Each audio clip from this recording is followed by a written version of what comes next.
73,138 ये वो बच्चे हैं जो साल 2019 में लापता हो गए थे। एनसीआरबी के अनुसार भारत में हर 8 मिनट में एक बच्चा गायब या लापता हो जाता है। इन नंबरों के पीछे वो बच्चे हैं जिनकी जिंदगी नरक से बदतर हो चुकी है।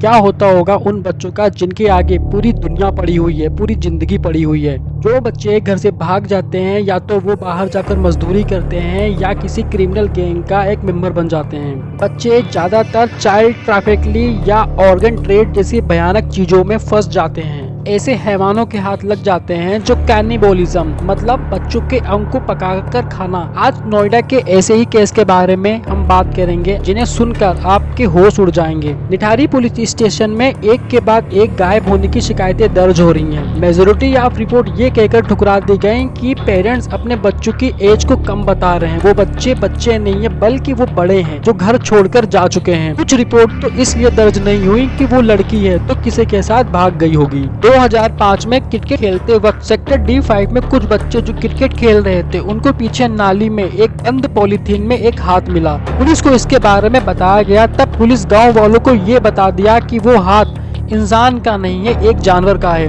कुछ गांव वालों का ये मानना था कि जिस हिस्से से बच्चे गायब हो रहे हैं वहाँ एक भूत का वास है। 7 मई 2006 को 26 साल की लड़की पायल के पिता नंदलाल उसकी लापता होने की रिपोर्ट निठारी पुलिस स्टेशन में दर्ज करवाते हैं। और जब वो मोनिंदर सिंह के घर पहुंची तब उसका नौकर कोली ने उनसे ये कहा कि पायल के बारे में मुझे कुछ नहीं पता। पुलिस इस मामले को बिल्कुल भी सीरियस नहीं लेना चाह रही थी और नंदलाल पायल के पिता पुलिस के बार बार चक्कर लगा रहे थे। 1 महीने बाद नंदलाल ने उस टाइम के एसएसपी को कहा। जब पायल का फोन ट्रेस किया गया तब ये पता चला कि फोन की लास्ट लोकेशन निठारी के घर मोनिंदर सिंह का आ रहा है। जब एसएसपी ने पायल की कॉल रिकॉर्ड्स मंगवाया तब कहानी कुछ और ही बता रही थी। कॉल रिकॉर्ड्स आने के बाद ये पता चला कि पायल के मिसिंग होने के एक रात पहले सुरेंद्र कोहली और पायल के बीच में बातचीत हुई थी। लेकिन जब नंदलाल ने सुरेंद्र कोहली से पायल के बारे में पूछा तो उसने साफ साफ मना कर दिया। सुरेंद्र कोहली को पुलिस ने गिरफ्तार कर लिया। कोठी के मालिक मोनिंदर ने उसकी जमानत करवा ली थी। पुलिस के पास कॉल रिकॉर्ड्स के अलावा कोई ठोस सबूत नहीं थे। अक्टूबर में नंदलाल ने कोर्ट को अप्रोच किया। 29 दिसंबर 2006 नोएडा के इस निठारी गांव ने जो खौफनाक दृश्य देखा वो किसी भी इंसान को डरा दे और आंखों से आंसू निकाल दे।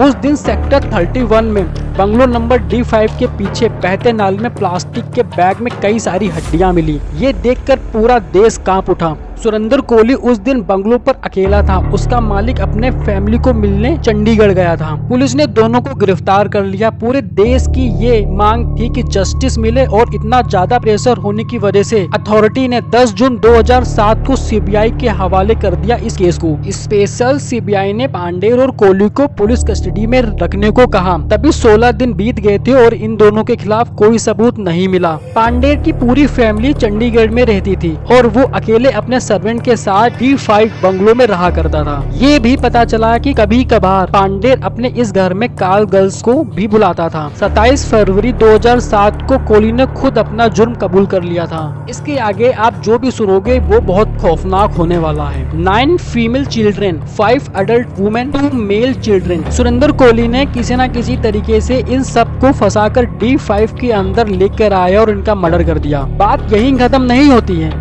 लाशों के साथ सेक्स किया। उसने ये कहा कि बाथरूम में जाकर उनके टुकड़े कर देता और उन्हीं टुकड़ों को किचन में पकाता और खाता। जो कुछ बचता उसे प्लास्टिक के बैग में भरकर बाहर पीछे नाले में फेंक देता। सीबीआई की जांच के दौरान ये पता चला कि वहाँ के चौकी incharge Simranjeet Kaur Munindar regular basis पर रिश्वत दिया करता था। पुलिस और अथॉरिटी की लापरवाही की वजह से जो लोग बच सकते थे उनकी भी जान चली गई। गवर्नमेंट ने 2 मेंबर टीम को नोएडा भेजा। एसएसपी और एएसपी सेवक राम यादव और 3 चौकी इंचार्ज को सस्पेंड करवाया। 2007 में ministry of women and child development ने अपनी एक्सपर्ट टीम को निठारी भेजा। Doctor Vinod Kumar Dutt child medical superintendent जो नोएडा के थे, उन्होंने ये ऑब्जर्व किया कि बॉडी पर जो कट किए गए हैं वो बहुत बेरहमी से किए गए हैं, जो ये इशारा कर रहे हैं कि ऑर्गन ट्रेडिंग हुई है। और ऑर्गन ट्रेडिंग की डेप्थ इन्वेस्टिगेशन करने के बाद भी सीबीआई को कोई भी सबूत हासिल नहीं हुए। सुरेंद्र कोहली ने किसी भी वकील को नहीं किया था, बल्कि खुद अपने केस को रिप्रेजेंट कर रहा था। 10 सितंबर 2009 को दोनों अपराधी को, कोहली और पांडेर को 14 साल की रिम्पा का रेप और मर्डर करने पर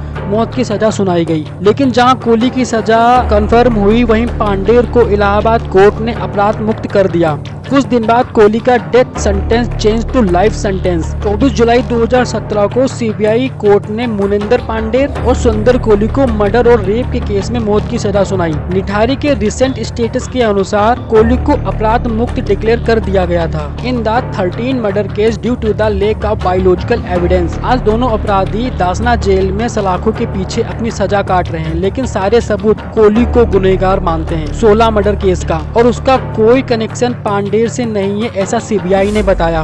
गाजियाबाद कोर्ट ने 5 और केस के लिए पांडेर को दोषी बताया है। पांडेर के वकील देशराज सिंह ने गाजियाबाद कोर्ट में ये कहा कि of the 6 cases pending only 1 case is Ghaziabad court appeal high court. सबसे ज्यादा परेशान करने वाली बात यह है कि इतना सब करने के बाद सुरेंद्र कोहली के चेहरे पर कोई भी डर या पश्चाताप का गम नहीं दिखा। वो बिल्कुल भी परेशान नहीं था। कुछ ऑफिसर जो इस केस में काम कर रहे थे, उनका ये कहना है कि कोहली को देखकर ऐसा बिल्कुल भी नहीं लगता कि ऐसा वो कुछ कर सकता है। गिरफ्तार होने पर उसके चेहरे पर मुस्कान थी। अब ये सारे ट्रेड एक साइकोपैथ के नहीं है तो किसके हैं? कोहली ने अपने बयान में ये कहा कि उसके मालिक रात में सेक्स वर्कर को लाया करते।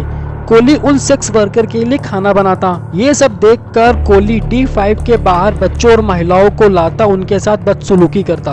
अब ऐसा भी कहा जाता है कि इतने सारे विक्टिम में से एक विक्टिम आज भी जिंदा है और उसने अपने पिता को एक लेटर लिखा जिसमें ये लिखा है कि मेरी शादी हो चुकी है और मैं नेपाल में सेट हो गया हूँ। जब वो लेटर पुलिस के पास पहुँचा तो इस मामले को सप्रेस कर दिया गया। अब ये सच है या झूठ, इसका जवाब शायद किसी को नहीं पता है। 2005 और 2006 के बीच निठारी के आसपास कुल 50 बच्चे गायब हुए थे, जिनमें से सिर्फ 16 बच्चों की बॉडी मिली है और उसका दोषी कोहली था। सवाल ये पैदा होता है कि बचे हुए गुमनाम बच्चे आखिर कहाँ गए। 2014 में सुरेंद्र की मां, जो कि 68 साल की है, उत्तराखंड से मेरठ जेल में उसको मिलने आई। 45 मिनट की मीटिंग खत्म हुई तो सुरेंद्र की मां ने रिपोर्टर से ये कहा कि Surendra can not commit any crime. Surendra ने उनको ये बताया कि उसे सिर्फ एक बलि का बकरा बनाया गया है और उसका ये भी कहना था कि पांडेर को बड़ी सजा नहीं मिल रही है तो सुरेंद्र को नहीं मिलना चाहिए। एक नॉर्मल ह्यूमन बॉडी को डिकम्पोज होने के लिए 3 साल लगते हैं, तो अगर कोहली ने अपने सारे विक्टिम को घर के पीछे वाले नाले में डाला है तो डिकम्पोज होने पर उसमें से स्मेल क्यों नहीं आई अभी तक। ऐसे कई सारे लूप होल आज भी इस केस में हैं। BBC और नेटफ्लिक्स ने इस पर एक वेब सीरीज भी बनाई है जिसके अंदर पांडेर को इनोसेंट दिखाया गया है। तो निठारी के इस दिल दहला देने वाले कांड को आज 17 साल हो गए हैं, लेकिन फिर भी इसमें कई सारे केसेस हैं जो आज भी सॉल्व नहीं हुए हैं। आज भी भारत में कई सारे बच्चे गायब हो रहे हैं जिन्हें कोई ढूंढ नहीं पा रहा है। तो ऐसे ही स्टोरी को सुनने के लिए, जानने के लिए मेरे चैनल को सब्सक्राइब करें, लाइक करें और बेल आइकन को दबा दें जिससे मेरी वीडियो आप तक पहुंच जाए।